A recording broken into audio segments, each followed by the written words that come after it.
Okay, guys, I started this account yesterday with 30,000 and it's up to 41, a little over 41,000 right now. And a lot of that has to do with this this new setup I have in thinkorswim. Put a lot of time and effort into this over the years, but more so lately, and I've been doing a lot of testing of it. But what it is it has the relative strength plotted over various time frames. So down here you can see that, and then it'll give signals. So it's very helpful to see that, as well as the RS line, because if the relative strength is making a new high or new low while price is going sideways, well, that's a good indication that it's almost like more of a leading indicator.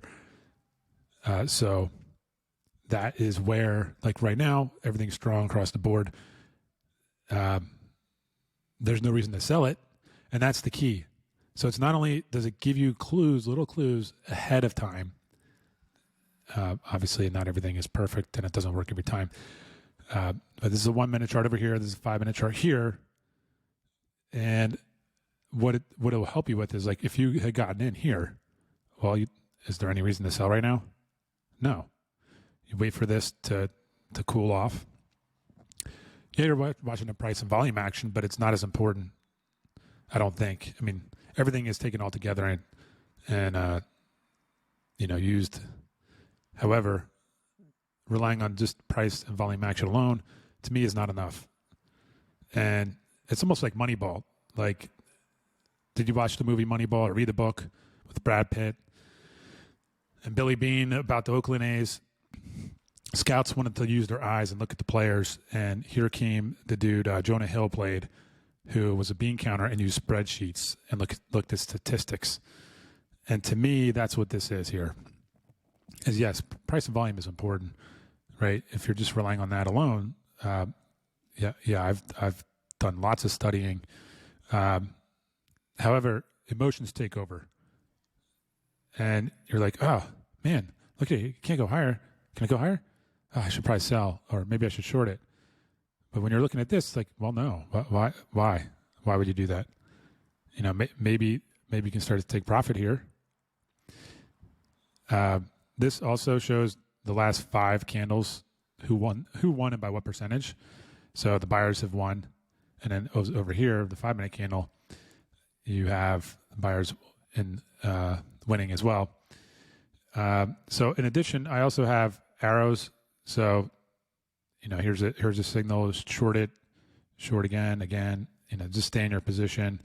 And then here is where it reversed. I mean, this is really your first, it made a new low, but then closed higher, and then boom, you're out right here, and you could get in long there as well. So like right now, look, now you're also watching this line too.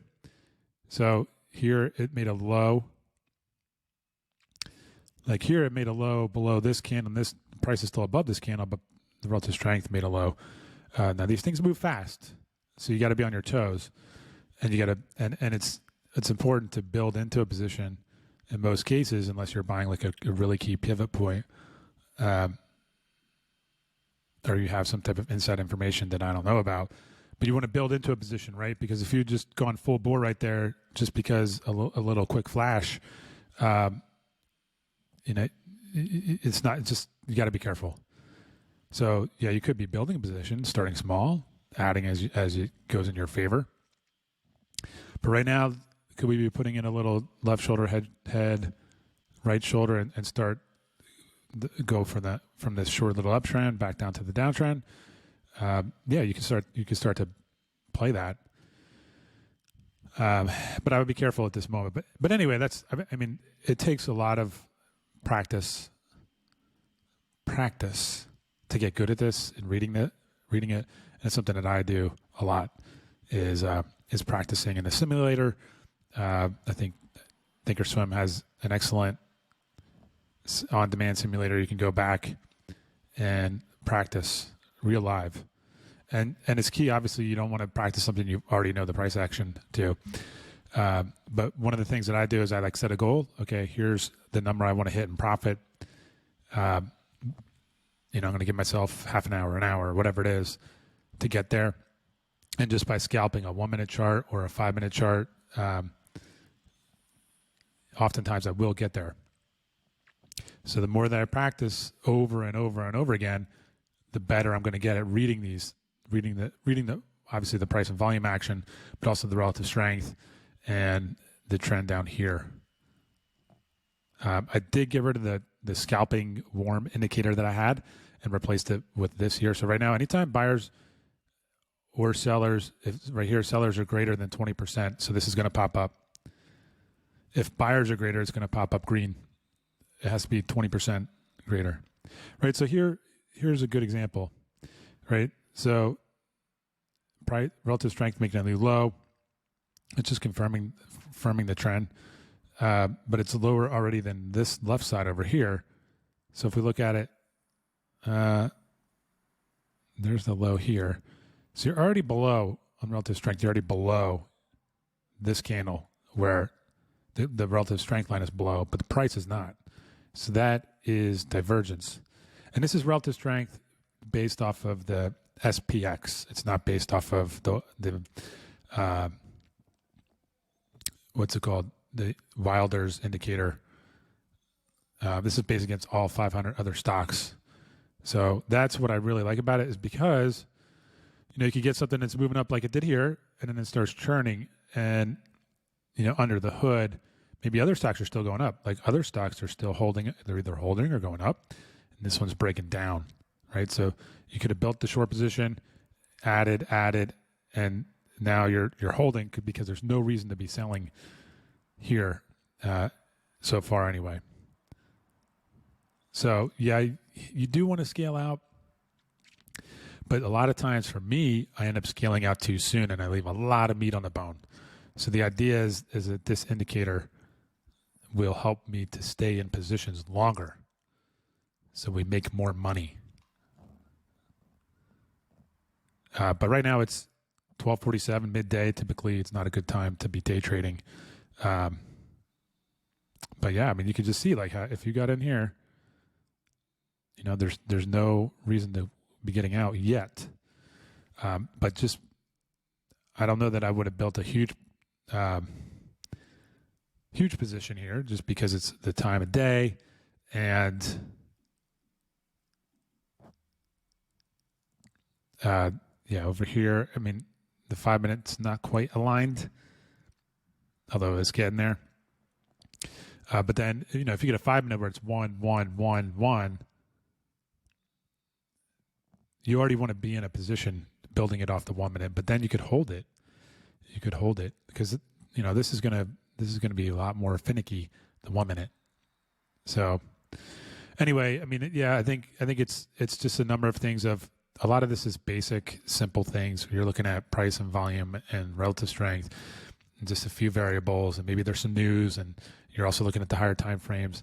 But a lot of this is simply to help control your emotional mind and stay in the right mindset where you're not getting emotional. Well, you're going to get emotional, but just having the indicators there so that your non-emotional brains is taken in charge and just saying like, okay, if I am holding this now, I'm a day trader, I'm a scalper, and I didn't take profit here.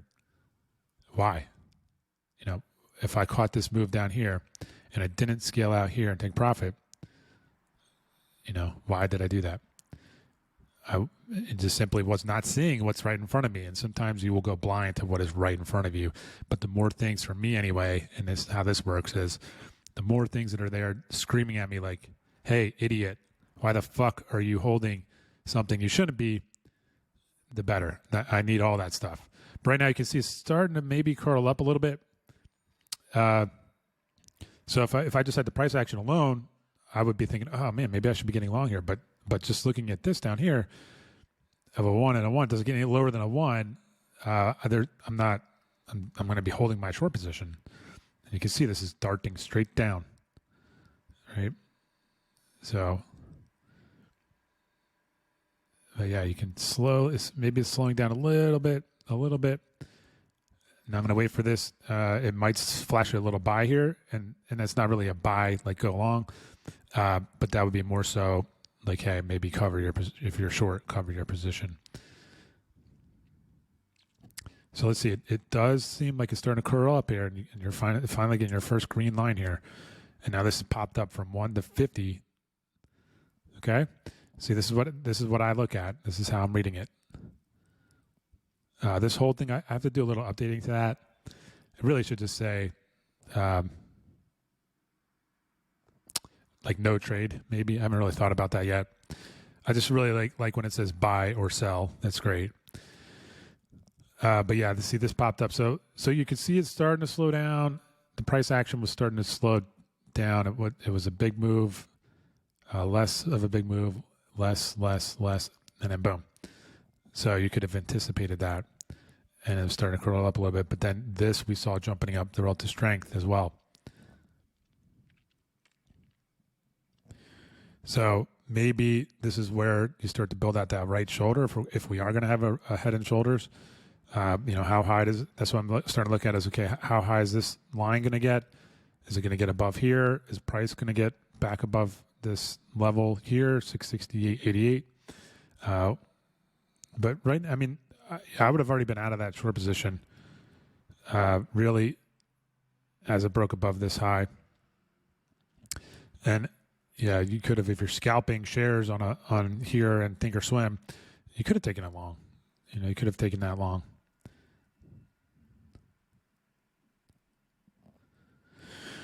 But I would be careful of taking things long when it's so weak on a day. You have a clear bear downtrend. It's really a type of situation where you're better off either just holding a short position all day, or as long as you have the signal sent telling you to, and using not a 1 minute time frame, or if you're scalping with a 1 minute, you're getting out here, you're getting back in, you're getting out, you're getting back in. On the short side, you're not looking to take it long. So that's it. I mean, I plan to do more videos on how I use this stuff. I mean, it's evolving. I just really buckled down and created this last night, and I mean, it's been an evolution over the years, and I feel like now I really kind of got it where I want it, and I'm always fine tuning these indicators. But yeah, you can see it's kind of building out a little bit of a bear flag at the moment. But here we go. This is coming up a little bit higher here. Price has still not gotten above this level. So we will see how that plays out next time.